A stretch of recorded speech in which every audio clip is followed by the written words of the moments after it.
Hey guys, welcome back. I know you're looking at me like, what has she got on? What has she got on now? For the 10th chapter of Nancy Drew, the final chapter of Nancy Drew. Actually, this wouldn't be the final chapter because it's not the final book, but the final chapter of Lights, Camera, Cats. I decided to do a little bit of cosplay, cheap cosplay. Do anybody call it like thrift cosplay? You know, closet thrift closet cosplay? Anywho, if you're not familiar with the term cosplay, basically it's when you dress up as a character. And no, it doesn't have to be Halloween to dress up as a character. That's what I love. I like the concept of dressing up as, characters like it doesn't even have to be like fully like the character. It could just be inspired by the character, and I really like the concept of cosplay. Hopefully in the future I'll be able to do more themed outfits. Like today, even though she's not an actual character from an actual show, I still believe that book characters are still just as important. Because people cosplay Harry Potter, but they got their own show. Then again, The Hunger Games is also a book, but also got an own movie going on. So, look, I don't really think cosplay have any bounds, really. But back on topic of what I was saying, I decided to give my thought of if Fluffington was human, what would her style, what would she look like?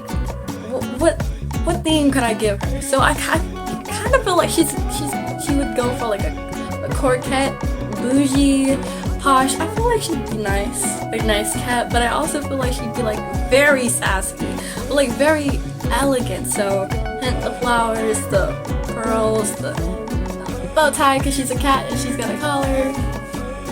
Not really a bow tie, it's really just a bow, but a hair bow at that. But yeah, I did what I could. And yeah, I also added the white button-up shirt because she's a white fluffy cat. So yeah, what more could I do? I'm pretty sure there is more I could do. I just haven't thought of it yet, and then when I think about it later, I'm gonna be like, dang, I should have did this. But hey, we're already here, and I'm ready to finish this chapter with you. So let's jump into it.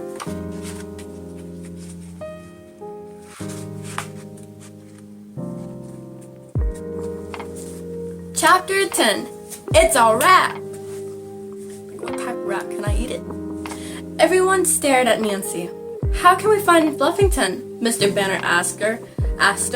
If you have any brilliant ideas, please share them with us. I think the yellow cat is Honey Mustard, Nancy began. Yasmin told George Bess and me that he hangs out at the studio sometimes. It sounds like Fluffington went somewhere with Honey Mustard on Tuesday morning, which means that if we can find Honey Mustard, we might be able to find Fluffington. Sounds like a plan, Nancy, Mr. Drew told her. Yes, it sounds like a marvelous plan, Miss Katz exclaimed. Let's begin immediately. How can I help? I think we should have a two-part strategy, Nancy suggested. First, we should set out lots of bowls of crunchies inside and out to try to lure Honey Mustard. Honey Mustard is a stray, so he doesn't have any owner who feeds him. He might be hungry. Poor little guy, Bess said sympathetically. Poor big guy, Second, a bunch of us should spread out and search for Honey Mustard inside and out, Nancy went on. Yasmin told us that he has 6 toes on each paw, so we should be on the lookout for any paw prints with 6 toes. Mr. Banner nodded. I'll get the cast and crew together. We'll organize a massive search team to look for Honey Mustard. Here, Honey Mustard. Here, Yellow Kitty. Here, Honey Wunny Mustard Bear. Honey Wunny Mustard Bear. Okay, alright. Nancy, George, and Bess called out for Honey Mustard as they peered behind some flower bushes. Mr. Drew was nearby, looking inside a storage shed. The 4 of them had been looking for Honey Mustard for the last hour. There was dozens of other search teams as well, scouring the grounds of Thunder Chicken Studios. They had searched the outside of several sound stages and warehouses. They had searched under dozens of parked cars, but they had found no sign of Honey Mustard, or Fluffington for that matter. They continued down the narrow road that wound through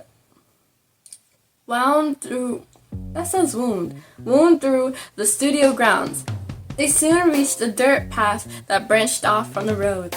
Nancy noticed something on the path. "Look," she cried out. "What is it, Nancy?" George asked her. Nancy pointed to a series of paw prints on the dusty path and counted. 1, 2, 3, 4, 5, 6! There are 6 toes on each paw! "Let's follow the paw prints and see if they lead us to Honey Mustard. And Fluffington too," Nancy said. She lowered her voice. "Let's be super quiet. If the kitties are out there somewhere, we don't want to scare them away." Bess, George, and Mr. Drew nodded. The 4 of them continued down the dusty path, following the paw prints. The path led through a grove of palm trees and into a clearing. In the middle of the clearing was a tugboat. The tugboat was small and looked very old, with chipping white paint and faded blue trim. The tugboat's name was inscribed on each side. It was Fish Party. The tugboat's name was inscribed on its side. It was Fish Party. "I wonder if this boat was in a movie," Nancy whispered. A tiny sound came from the boat. Nancy strained, trying to hear. It sounded like a bird. The sound came again and again. "That's not a bird," Nancy thought. She rushed up to the tugboat and peeked inside. George, Bess, and Mr. Drew, followed her. "What is it?" Bess whispered. Nancy gasped at the sight that greeted her. Inside the boat were Miss Fluffington and Honey Mustard. They were curled up in some old life preservers. Curled up next to Fluffington were 6 tiny kittens. 3 of the kittens were fluffy and white, just like Fluffington. The other 3 were yellow, the same color as Honey Mustard. "Fluffington's a mom!" called it, George cried out. "And Honey Mustard's a dad," Mr. Drew added with a chuckle. The kittens continued making their tiny mewling noises. Fluffington gave each of them a bath by licking them with her pink tongue. Nancy smiled. Fluffington had disappeared so she could give birth to her kittens. Nancy remembered that pregnant cats like to go off on their own, away from humans, and nest right before giving birth. Fluffington's nest had been some life preservers. Inside a tugboat called Fish Party. This also explained why she had been such a big kitty. The Clue Crew solves another mystery, Nancy thought happily. She couldn't wait to share the good news with Mr. Banner and everyone else back at the studio. "Cut!" Mr. Banner shouted. "Great scene, kids! That's a wrap!" What? Nancy, George, and Bess turned to each other and exchanged high fives. Mr. Banner had just finished shooting an outdoor scene. To thank the girls for finding Fluffington, he had given each of them one line of dialogue to say. Nancy's line had been, "Did you see that?" George's line had been, "It looked like an alien from outer space." Bess's line had been, "There's no such thing as aliens." So, in the end, they had gotten to be more than extras in a crowd scene. They had gotten to be real actors. Nancy loved being in a Hollywood movie. Acting is almost as fun as solving mysteries, she thought. Mr. Drew and Hannah came up to Nancy and her friends and gave them a big hug. They had been watching them from the sidelines. "You're movie stars now," Hannah said. "Can I have your autographs?" Nancy's dad joked. Nancy giggled. "Sure." Hold on. I looked at y'all because it says Nancy's dad joked. And I was like, I guess you could say that was a dad joke. What? Bro, what are you talking about, man? Just then, Fluffington trotted up to Nancy and rubbed her against her ankle, purring. Nancy reached down to pet her. Then Fluffington trotted off to join Honey Mustard. Aw, so cute. They're so cute. And their 6 kittens. The Fluffington Honey Mustard family shared a cozy new kitty bed now. right next to the director's chair. Nancy was so glad that she, George, and Bess had found Fluffington, Honey Mustard, and their baby safe and sound. She was also glad that she had solved another piece of the mystery, the identity of the person who had talked to the Hollywood Herald about Fluffington.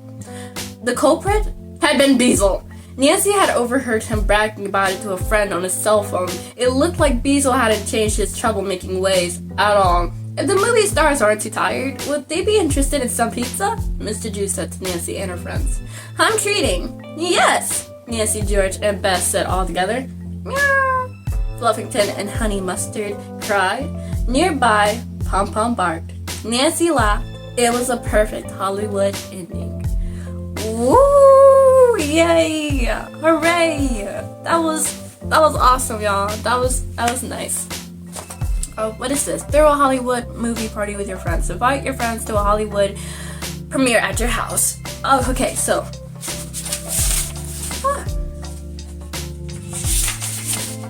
Instructions on how to make an invitation, how to make a red carpet, and to decorate your screening room. Wow. Well, that was Nancy Drew and the Clue Crew. Lights, camera, cats. Carolyn Keene. I said in the last video that I would tell y'all how I found out, connected the dots, before we even got to chapter 5, I think. And honestly, I feel like it was easy to connect the dots, but like, I love when I'm reading books and movies and watching movies and shows. Like, you can already predict everything's gonna be alright. This is my memo. If there's more seasons to come, everything's gonna be alright with our main character, especially if you've fallen in love with the main character. Because you can't have the show without said main character. But even though it's predictable that they'll come back every single time, how the episode ends is what I really like. Like how this book ended. Yeah, I knew that Fluffington was preggo, but you know, I didn't know about that whole lady, what's her name, Felicity Katz, coming and, you know, giving her food and stuff, you know. The security cameras was also a good, it's just how you end a story or a film, a show, or episode is really important. I know I'm jumping from one sentence to another, but that's how I explain stuff, so yeah. Let's see if I could really just directly point out the moment I had. Honestly, it was in chapter 2 when Honey Mustard was first introduced, and then that little scene where Fluffington was seen to be big. I think, like I said in the other video, in the dressing room, when they were talking about how big Fluffington had gotten. Yeah, from just eating, like, why would she be getting so big if she was just eating, you know?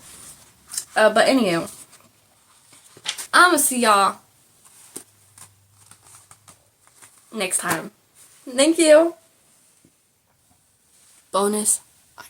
I love how I did this side. And I really like how I did this side too, but it was I kind of messed up on my wing. Ooh. It's such a pretty, I like this look. I like it. Okay, I'm gone now. I'm gone. I'm disappeared. I'm a ghost.